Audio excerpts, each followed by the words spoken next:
इंसान नहीं, दरिंदे बसते हैं, दरिंदे। मेरे आंखों के सामने मेरे बाप को सूली पर चढ़ा दिया उस गांव ने।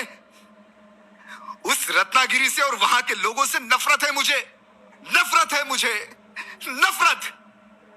इतना कहकर देव अपने कमरे में चला गया।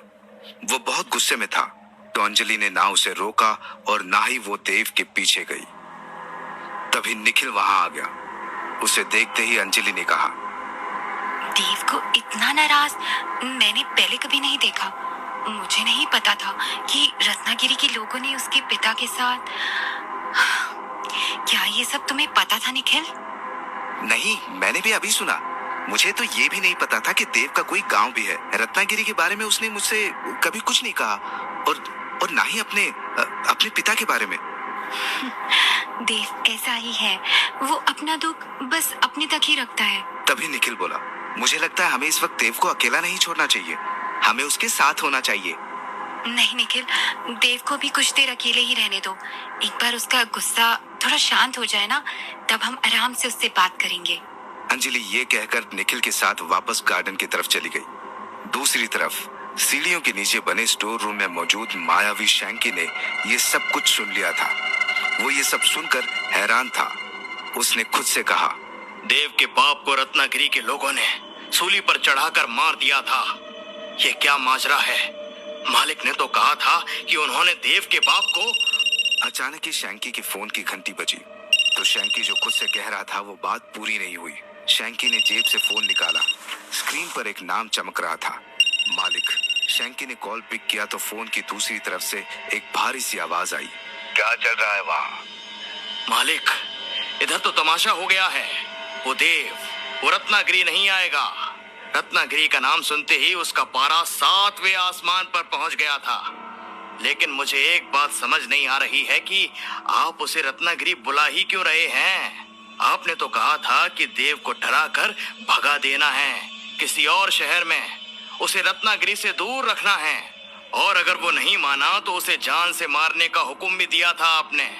और अब आप खुद ही उसे रत्नागिरी बुला रहे हैं। फोन की दूसरी तरफ जो शैंकी के मालिक हैं, वो कोई और नहीं, शिवम के पिता और देव के बड़े पापा बलराज सिंह हैं। शैंकी की बात सुनकर बलराज सिंह धीरे से बोले, हमारे प्लान में एक चेंज है शैंकी।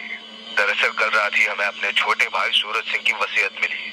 अजीब बात है कि वो वसीयत जिसे हम सालों से ढूंढ रहे थे, वो कल अचानक ही हमारे सामने आ गई। लेकिन वकील साहब ने बताया कि ये असली वसीयत नहीं है, उसकी एक कॉपी है। असली वसीयत अभी भी कहीं और है, जिसे सूरज ने मरने से पहले छिपा दिया था। लेकिन इस कॉपी से हमें ये पता चल गया कि हवेली का असली मालिक कौन है। तो इस वसीयत के हिसाब से हवेली किसके नाम पर है? शैंकी ने फौरन ही पूछा। जवाब में बलराज सिंह थोड़े उदास लहजे में बोले, ये हवेली उस देव के नाम पर है। जिस बात का डर था वही हुआ। अब जब तक देव हवेली के नए पेपर्स पर खुद साइन नहीं करेगा, तब तक हवेली हमारे नाम नहीं हो सकती। लेकिन वो तो आने के लिए तैयारी नहीं है मालिक। ये सुनते ही बलराज सिंह का पारा चढ़ गया और वो गुस्से में बोले, वो आएगा, वो यहाँ आकर साइन भी करेगा। हमने इस हवेली के लिए अपने छोटे भाई का खून तक बहा दिया, तो क्या हम उस देव को यहाँ वापस नहीं ला सकते? इतना कहकर बलराज सिंह एकदम शांत हो गए।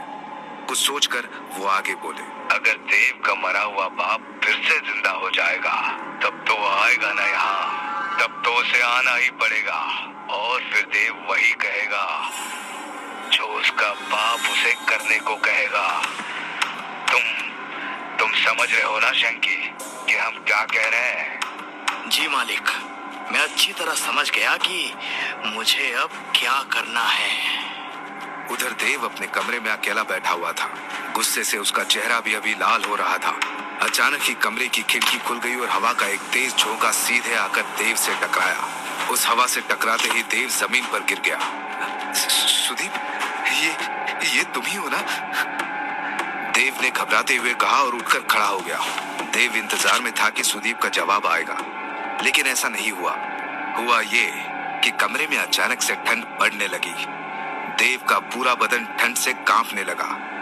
देव कुछ समझ पाता कि तभी उसके कंधे पर पीछे से एक हाथ आया। देव ने फौरन ही पलट कर देखा, लेकिन वहां कोई नहीं था। कौन है? मैंने पूछा कौन है यहाँ? देव ने कांपती हुई आवाज में कहा। वो हाथ जिसने देव के कंधे को छुआ था, उसने इस बार देव की गर्दन पकड़ ली और देव को ऊपर की तरफ उठा दिया। देव अब हवा में लटकता हुआ था और उसका पूरा शरीर ठंड से जमने लगा था। देव का दम घुट रहा था और उसकी आंखें बंद हो चुकी थी। तभी देव के कानों में एक आवाज पड़ी। कितना बेबस और कितना कमजोर है तू, और देख मुझे, कितना शक्तिशाली हूं मैं। मेरे सामने तो केवल एक कीड़ा है, एक कीड़ा।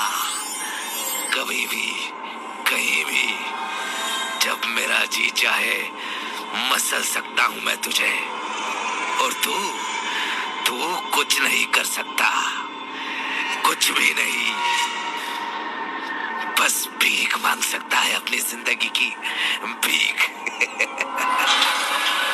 ये सुनते ही देव ने बड़ी मुश्किल से अपनी आंखें खोली और सामने मौजूद सुदीप को देखा। सुदीप हंसने लगा।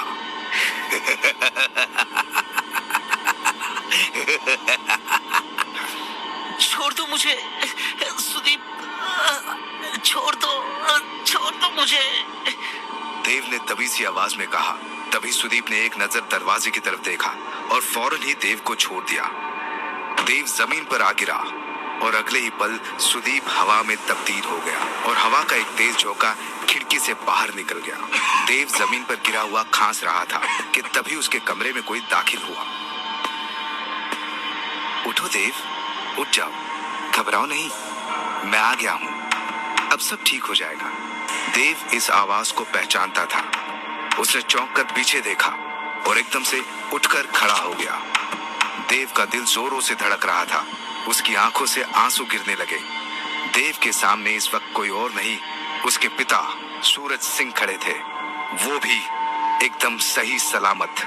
अपने पिता को सामने देखकर देव भर आए गले से बोला, बाबा, आप जिंदा हैं?